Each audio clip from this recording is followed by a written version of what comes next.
ಕಾಂಗ್ರೆಸ್ ಸರ್ಕಾರದ ಗ್ಯಾರಂಟಿಗೆ ವಾರಂಟಿನೇ ಇಲ್ಲ. ಹೌದು, ಯಾಕೆ ಹೇಳ್ತಾ ಇದ್ದೀವಿ ಅಂದ್ರೆ ಪದೇ ಪದೇ ಗ್ಯಾರಂಟಿ ವಿಷಯವಾಗಿ ಒಬ್ಬೊಬ್ಬರೇ ಸಚಿವರು ಧ್ವನಿ ಎತ್ತುತ್ತಾ ಇದ್ದಾರೆ. ಈ ಮೂಲಕ ಗೊಂದಲವನ್ನ ನಿರ್ಮಾಣ ಮಾಡೋ ಕೆಲಸವನ್ನ ಮಾಡ್ತಾ ಇದ್ದಾರೆ. ಕಾಂಗ್ರೆಸ್ ಸಚಿವರಿಂದ ಒಂದೊಂದು ಮಾತುಗಳು ಆಣಿಮುತ್ತು ವ್ಯಕ್ತವಾಗ್ತಾ ಇದೆ. ಒಬ್ರು ಉಳ್ಳವರು ಗೃಹಲಕ್ಷ್ಮಿ ಗ್ಯಾರಂಟಿ ವಾಪಸಿ ಮಾಡಿ ಅಂತ ಹೇಳ್ತಾರೆ. ಮತ್ತೊಬ್ರು APL ನಲ್ಲಿ ಇರುವವರು BPL ನಲ್ಲಿ ಇದ್ರೆ ವಾಪಸ್ APL ಹೊರಟ್ಬಿಡಿ ಅಂತ ಹೇಳ್ತಾರೆ.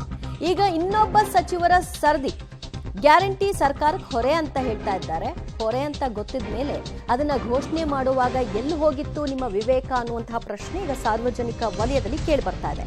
ಸಚಿವರೇ, ಏನಿದು ನಿಮ್ಮ ಗ್ಯಾರಂಟಿ ಇಲ್ಲದ ಮಾತು? MB ಪಾಟೀಲ್ ಹೇಳಿದ್ರು, ಮುನಿಯಪ್ಪ ಹೇಳಿದ್ರು. ಈಗ ಗೃಹ ಸಚಿವ ಪರಮೇಶ್ವರ್ ಅವರ ಸರದಿ ಗ್ಯಾರಂಟಿ ಹೊರೆ ಆಗಿದೆ ಎಂಬುದರಲ್ಲಿ ಎರಡು ಮಾತಿಲ್ಲ. ಹೊರೆ ಆಗುತ್ತೆ ಅಂತ ಗೊತ್ತಿತ್ತು, ಆದ್ರೆ ಸರ್ಕಾರ ತಡ್ಕೊಳ್ಬೇಕಲ್ಲ ಅಂತ ಕೂಡ ಕೇಳಿದ್ದಾರೆ. ಬೆಂಗಳೂರಿನಲ್ಲಿ ಹೀಗಂತ ಗೃಹ ಸಚಿವರು ಮಾತನಾಡಿದ್ದಾರೆ. ಹಣಕಾಸು ಸ್ಥಿತಿಗತಿ ಗೊತ್ತಿಲ್ಲದೆ ಗ್ಯಾರಂಟಿ ಘೋಷಣೆ ಮಾಡ್ಬಿಟ್ರ? ಹಾಗಾದ್ರೆ ನಿಮ್ಮ ಗ್ಯಾರಂಟಿಗೆ ನೀವೇ ಕೊಡಬೇಕು ವಾರಂಟಿ. ಆ ವಾರಂಟಿ ನಿಮ್ಮ ಬಳಿಯೇ ಇಲ್ಲವಾ? ಸಚಿವರ ಗೊಂದಲದ ಹೇಳಿಕೆ ಈಗ ಭಾರೀ ಚರ್ಚೆಗೆ ನಾಂದಿಯಾಗಿದೆ. MB ಪಾಟೀಲ್ ಹೇಳಿದ್ರು, ಅದಾದ ನಂತರದಲ್ಲಿ ಸಚಿವ ಮುನಿಯಪ್ಪ ಅವರು ಹೇಳಿಕೆ ಕೊಟ್ಟಿದ್ರು.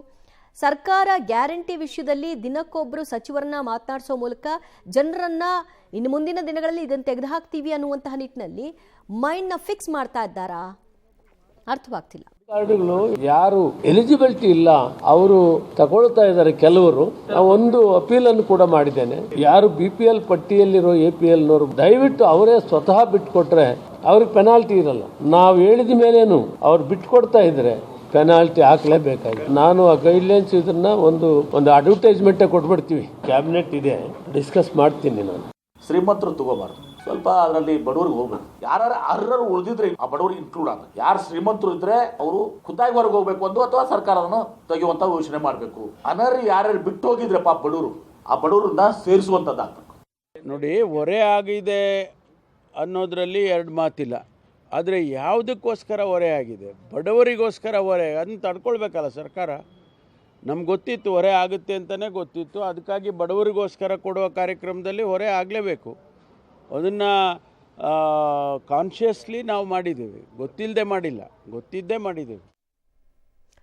ಮತ್ತಷ್ಟು ಮಾಹಿತಿಯನ್ನು ಪಡೆಯೋಣ ನಮ್ಮ ಪ್ರತಿನಿಧಿ ರವೀಶ್ರಿಂದ. ರವೀಶ್, ಸತ್ಯವನ್ನ ಬಹುಶಃ ಪರಮೇಶ್ವರ್ ಅವರು ಒಪ್ಕೊಂಡಿದ್ದಾರೆ, ಆದರೆ ಪ್ರಯೋಜನ ಏನಂತೆ? ಜನ ಯಾಕೆ ಬಿಟ್ಕೊಡ್ಬೇಕಂತೆ? ಇವೆ ಖಂಡಿತವಾಗಿ ಕೂಡ ಸತ್ಯ, ಇದು ಸುಳ್ಳು ಅನ್ನೋ ಪ್ರಶ್ನೆ ಅಲ್ಲ. ಯಾಕೆಂದರೆ ಗ್ಯಾರಂಟಿಯನ್ನು ಜಾರಿಗೆ ತಂದಂಥ ಸಂದರ್ಭದಲ್ಲಿ ಜನರು ಇವ್ರನ್ನ ಕೇಳಿಕೊಂಡು ನೀವು ಗ್ಯಾರಂಟಿ ಬೇಕು ನಮಗೆ ಇದನ್ನು ತನ್ನಿ ಅಂತೇನು ಕಾಂಗ್ರೆಸ್ ಸರ್ಕಾರವನ್ನು ಕೇಳಿರಲಿಲ್ಲ, ಕಾಂಗ್ರೆಸ್ನವ್ರನ್ನ ಕೇಳಿರಲಿಲ್ಲ. ಚುನಾವಣೆ ವಿಚಾರವಾಗಿ ಚುನಾವಣೆಯ ಸಂದರ್ಭದಲ್ಲಿ ಒಂದು ಗ್ಯಾರಂಟಿ ಯೋಜನೆಗಳನ್ನು ಅನೌನ್ಸ್ ಮಾಡಿದಂಥವ್ರು ಕಾಂಗ್ರೆಸ್ನವರು. ಇಲ್ಲಿರ್ತಕ್ಕಂಥ ಒಂದು ಸಮಸ್ಯೆ ಏನಂದರೆ ಎಲ್ಲರೂ ಕೂಡ ಒಂದು ರೀತಿಯಲ್ಲಿ ಫೈನಾನ್ಸ್ ಮಿನಿಸ್ಟ್ರು ಅಂದ್ಕೊಂಡ್ಬಿಟ್ಟಿದ್ದಾರೆ. ಅಂದರೆ ಎಲ್ಲ ಮಿನಿಸ್ಟ್ರುಗಳು ಕೂಡ ತಮ್ಮ ಕೆಲಸ ಏನಿದೆ ಆ ಕೆಲಸದ ತಕ್ಕಂತೆ ಅದಕ್ಕೆ ಇಲಾಖೆಗೆ ಸಂಬಂಧಪಟ್ಟಂಥ ಕೆಲಸವನ್ನು ಮಾಡ್ಕೊಂಡು ಹೋಗಿದ್ರೆ ಈ ಸಮಸ್ಯೆ ಇರ್ತಿರಲಿಲ್ಲ.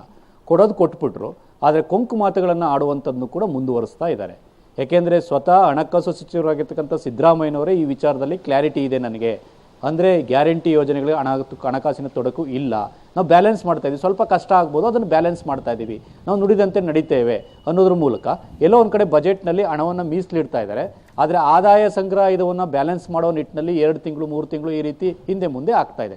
ಈ ಸಂದರ್ಭದಲ್ಲಿ ಉದ್ಭವಿಸುವಂತಹ ಸಮಸ್ಯೆಯನ್ನು ಹೇಗೆ ಪರಿಹಾರ ಮಾಡಬೇಕು ಅನ್ನೋದ್ರ ಬದಲು ಈ ಸಚಿವರುಗಳು ಇಲ್ಲ ಗ್ಯಾರಂಟಿಯಿಂದ ಹೊರೆ ಆಗ್ತಾ ಇದೆ, ಗ್ಯಾರಂಟಿ ಕೊಟ್ಟಿದ್ದೇ ತಪ್ಪು, ಗ್ಯಾರಂಟಿಯನ್ನು ಅವ್ರಿಗೆ ಕೊಡಬೇಕಾಗಿತ್ತು, ಗ್ಯಾರಂಟಿಯನ್ನು ಇವ್ರಿಗೆ ಕೊಡಬಾರ್ದಾಗಿತ್ತು, ಈ ರೀತಿಯ ಹೇಳಿಕೆಗಳನ್ನು ಕೂಡ ದಿನನಿತ್ಯ ಕೊಡ್ತಾ ಇದ್ದಾರೆ.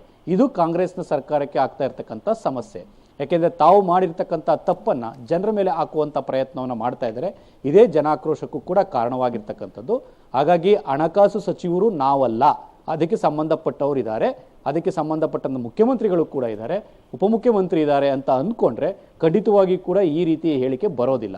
ಆ ಕಾರಣಕ್ಕೋಸ್ಕರವಾಗಿ MB ಪಾಟೀಲ್, ಮುನಿಯಪ್ಪ, ಜೊತೆಗೆ ಪರಮೇಶ್ವರ್, ಈ ಹಿಂದೆ ಕೆಲ ಶಾಸಕರು, ಜೊತೆಗೆ ಆರ್ಥಿಕ ಸಲಹೆಗಾರರು ಎಲ್ಲರೂ ಕೂಡ ಇದೇ ಮಾತನ್ನು ಹೇಳ್ತಾರೆ. ಅಷ್ಟು ಕಷ್ಟ ಇದ್ದಿದ್ರೆ ಖಂಡಿತವಾಗಿ ಕೂಡ ನೀವು ಗ್ಯಾರಂಟಿ ಅನೌನ್ಸ್ ಮಾಡುವಂಥ ಸಂದರ್ಭದಲ್ಲೇ ಅದನ್ನು ಕೈ ಬಿಡಬೇಕಾಗಿತ್ತು. ಕೈ ಬಿಡುವಂಥ ಧೈರ್ಯವನ್ನು ಕೂಡ ತೋರಿಸೋದಕ್ಕೆ ಸಾಧ್ಯ ಇಲ್ಲ. ಯಾಕೆಂದರೆ ವೋಟ್ ಬ್ಯಾಂಕ್ ರಾಜಕಾರಣ, ಚುನಾವಣೆ ಇದೆ, ಅದೆಲ್ಲವೂ ಕೂಡ ಇದೆ, ಸ್ಥಳೀಯ ಸಂಸ್ಥೆ ಚುನಾವಣೆಗಳು ಕೂಡ ಬರ್ತಾ ಇದೆ, BBMP ಚುನಾವಣೆಯೂ ಕೂಡ ಇರ್ತದೆ. ಆ ಕಾರಣಕ್ಕೋಸ್ಕರವಾಗಿ ಗ್ಯಾರಂಟಿಯನ್ನು ಮುಂದುವರಿಸ್ಕೊಂಡು ಹೋಗಬೇಕಾದಂಥ ಅನಿವಾರ್ಯತೆಯೂ ಕೂಡ ಇರ್ತಕ್ಕಂಥದ್ದು. ಇಂಥ ಸನ್ನಿವೇಶದಲ್ಲಿ ನಿಮ್ಮ ಮಾತುಗಳಿಗೆ ಎಲ್ಲ ಒಂದು ಕಡೆ ಬೀಗ ಹಾಕ್ಕೊಳ್ಬೇಕಾಗತ್ತೆ.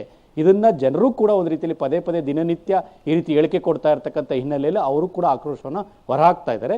ಇದನ್ನ ಮುಖ್ಯಮಂತ್ರಿ ಸಿದ್ದರಾಮಯ್ಯನವರು ಯಾವ ರೀತಿ ಮ್ಯಾನೇಜ್ ಮಾಡ್ತಾರೆ, ತಮ್ಮ ಸಚಿವರು ಈ ರೀತಿ ಹೇಳಿಕೆ ಕೊಡೋನ್ನ ಬಂದ್ ಮಾಡ್ತಾರಾ ಏನು ಕೂಡ ಕಾದ್ ನೋಡಬೇಕಾಗುತ್ತೆ. ಯಾಕೆಂದ್ರೆ ಬಜೆಟ್ ಇದೆ, ಬಜೆಟ್ ಪ್ರಿಪರೇಷನ್ ಅಲ್ಲೂ ಕೂಡ ಮುಖ್ಯಮಂತ್ರಿಗಳು ತೊಡಗಿರ್ತಾರೆ. ಈ ಹಣಕಾಸು ಸ್ಥಿತಿಯನ್ನು ಕೂಡ ಅವರು ಬ್ಯಾಲೆನ್ಸ್ ಮಾಡೋ ನಿಟ್ಟಿನಲ್ಲಿ ಸಾಕಷ್ಟು ಕ್ರಮಗಳನ್ನು ತೆಗೆದುಕೊಳ್ತಾರೆ.